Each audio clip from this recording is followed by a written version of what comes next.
in America, black women make 58 cents on the dollar compared to a white man. Okay. And so, when we're talking about economies, right, that has to have a conversation in terms of who are we giving our labor to, and why are we giving it to people who are undervaluing us, underpaying us, and exploiting us.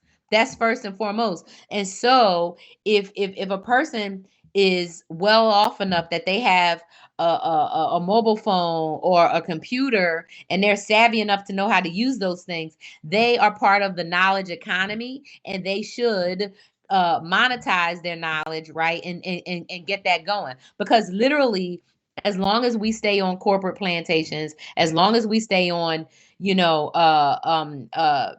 institutional plantations, we are still slaves. In America, you pay taxes even if you own stuff. So literally, you're never free and clear. They always own something of you and yours when you're in America. And when you die, right, if you owe back taxes, they will take anything you left to pay taxes. And so this whole notion around slavery being over, slavery is not over. Slavery is evolved. It's not just the prison complex. If I have a job working at McDonald's making $6 an hour, but in order to live in any city in America, I need $26 an hour, that is slavery, because it's not enough for me to pay for my basic needs. Now, maybe I don't live on a plantation with strangers, but if I'm in California, I'm living in a one-bedroom apartment with three other people, everybody making $6 an hour, because we cannot afford one apartment. And so it depends on how you look at it. But the way to get out of it, first and foremost, is for Black people have to value ourselves and love ourselves enough to know that we are worth being paid more than minimum wage, and knowing that we can take our time, our own talent, and our own skills and put those in the market and make money off of that, so that we're not dependent on somebody else. And then we can get on the internet and say whatever the hell we want to say. How about that? We can fight for our freedom. But if you on somebody else's plantation, how you gonna fight for anything, right? If you work at a company and somebody works for you and they say, well, you have a uniform. You say, well, every day you have to wear a white shirt and black pants. And you tell people that's the job. You have to wear a white shirt and black pants. Well, then the next day somebody comes in, they say, well, I don't want to wear it. Well, then you can't work here. Well, I need the job to pay my bills. Well, then you're going to wear the black pants and the white shirt. Well, okay, then I'm going to wear the white pants and the black shirt. You understand? And so the way it works is the system, there's a codependency there. But you can only have codependency, right, when you have the other person. So you can break codependency if you choose to, but you have to become economically, right, independent enough to do so. So you got to believe, number one, that you have the skills, right? You have to have some strategic support. You got to have some help, some mentorship. But you have to value yourself. And that starts up here.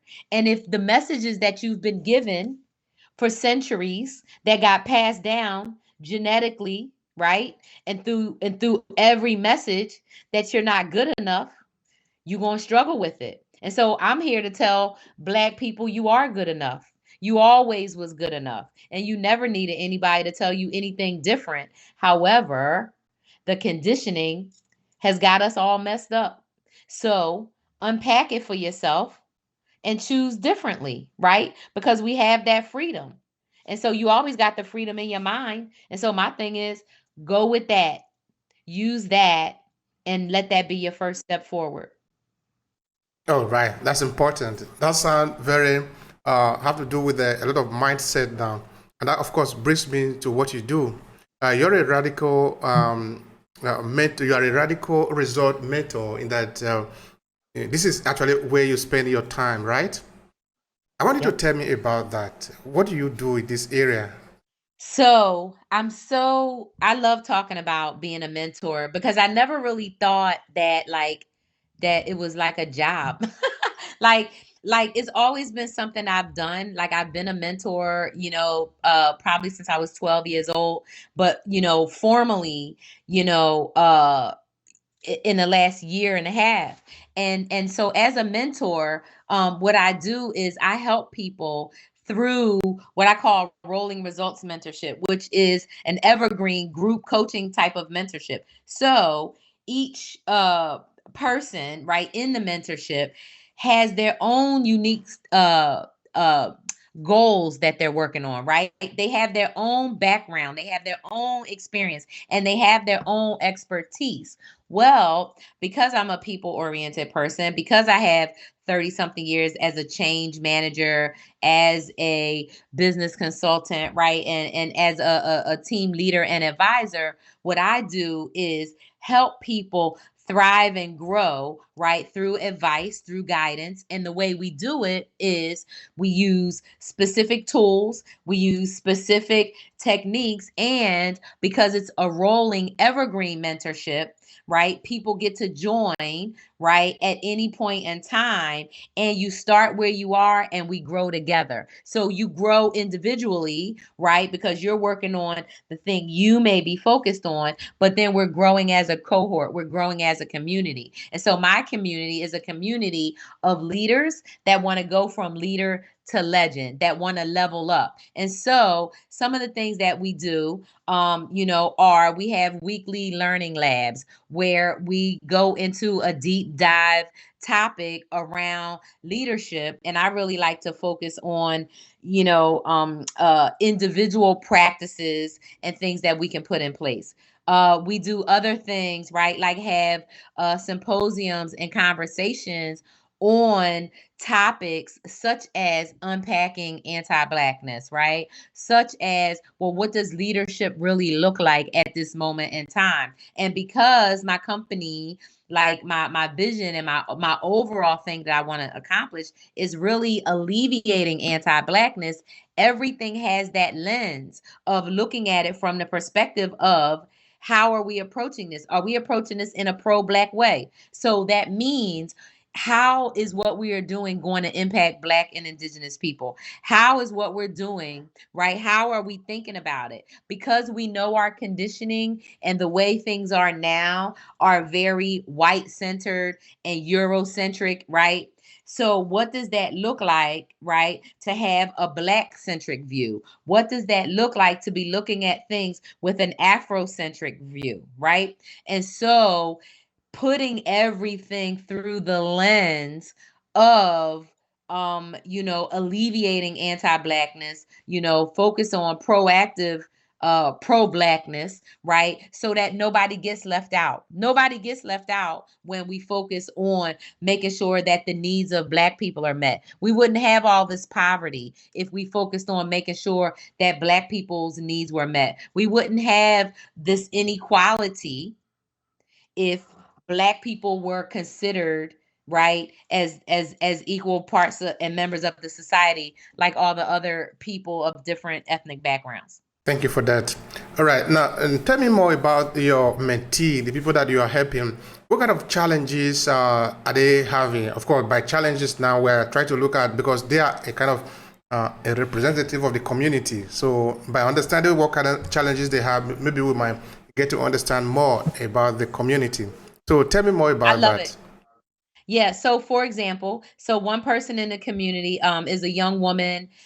She is a cybersecurity engineer by trade and by education, and she wants to transition into running a nonprofit for educating young Black girls in the technology space and giving them, that freedom to bring their spirituality to the table, right? And so because she has worked in corporations and in technical roles, her challenge is, how do I make that transition and what does that even look like, right? And so that's one person. I have another mentee who is a man, and he's a white guy, and in his a little older than I am. And he's like, I realized that, yeah, being a good, quote, good white person isn't enough, right? And I know that I need help and support in how do I actually take what I'm calling, anti-racism work, how do I take that into another level, right? And so it first starts with really examining and uncovering who you are, right? So that's another person. Then I have another woman.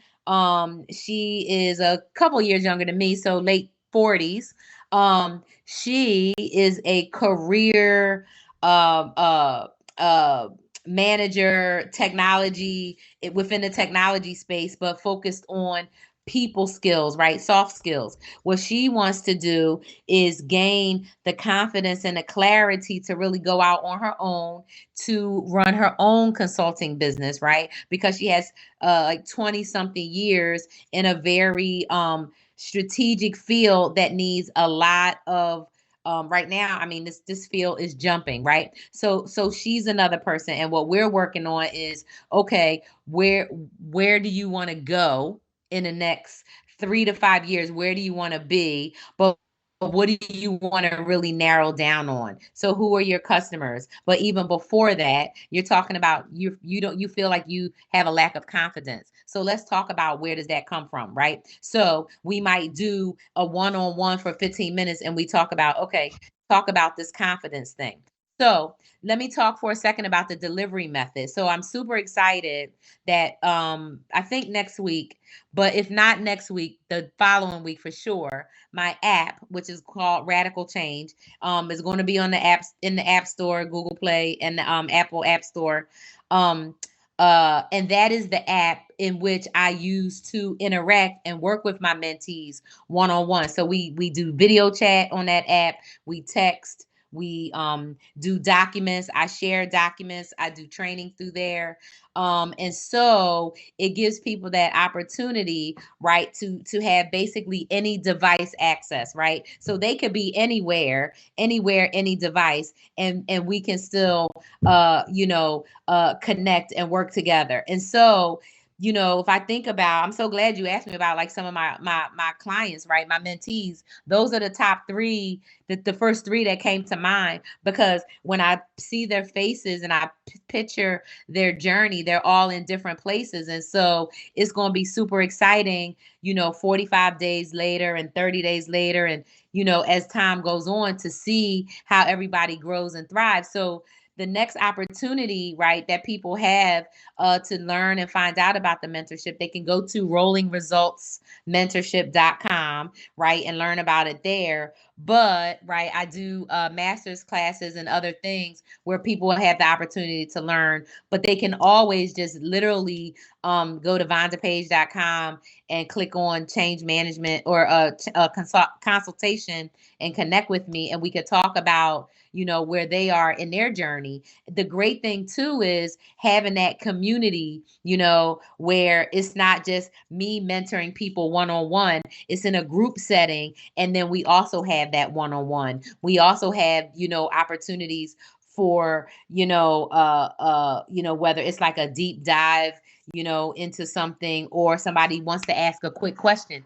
Hey, I have this situation coming up. Give me your thoughts. And so being able to have an app where people can access, through the phone, through their desktop, their iPad or whatever, just takes it up to another level, right? Because then people have what they need when they need it. And so I'm just super excited.